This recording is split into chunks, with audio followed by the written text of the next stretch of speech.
मोठा फटका, आर्थिक अडचणी वाढल्या, शासनाने लक्ष देण्याची मागणी. आगामी खरीप हंगामापूर्वीच रासायनिक खतांच्या दरात मोठी वाढ झाल्याने शेतकऱ्यांना आर्थिक फटका बसणार आहे.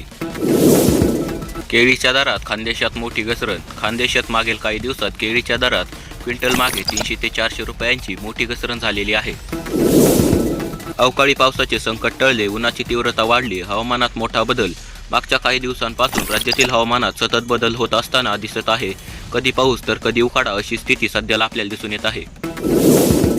विमान जमिनीवर आदळण्यापूर्वीच झाडावर कोसळले. अजितदादांच्या विमान अपघाताची कारणे 22 पानांच्या चौकशी अहवालातून उघड आली. अपघाताच्या घटनेनंतर 1 महिन्यांनी अहवाल आला आहे.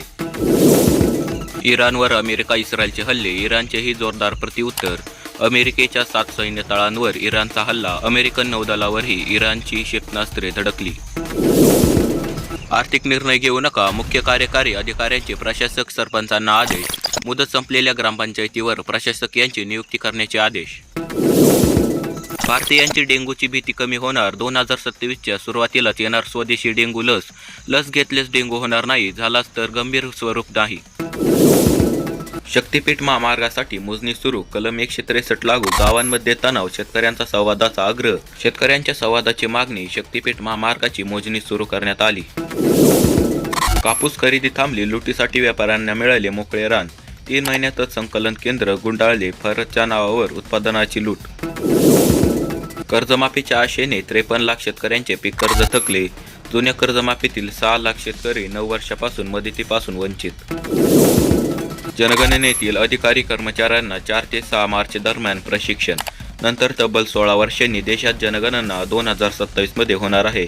कोरोना काळामध्ये रखडलेली जनगणना ही प्रक्रिया आता वेग घेत आहे. अनेक पात्र लाडक्या बहिणींचे हप्ते थांबले. राज्य शासनाने सुरू केलेल्या मुख्यमंत्री माझी लाडकी बहीण योजनेला ब्रेक लागला असून आताही KYC होत नसल्यामुळे या योजनेचे हप्ते थांबले आहेत. सुनित्रा पवारांकडे असलेल्या खात्याची उत्तरे देणार अन्य मंत्री. राज्याच्या अर्थसंकल्पीय अधिवेशनाच्या दरम्यान एक मोठी माहिती समोर आली आहे. शेतकऱ्यांचा खरीप विमा रखडला. अधिवेशनाचा पहिला आठवडा संपला. लाखो शेतकऱ्यांच्या प्रश्नावर अधिवेशनात शब्दही नाही. मग शेतकऱ्यांना आता विम्याची रक्कम 12% व्याजवर मिळणार का?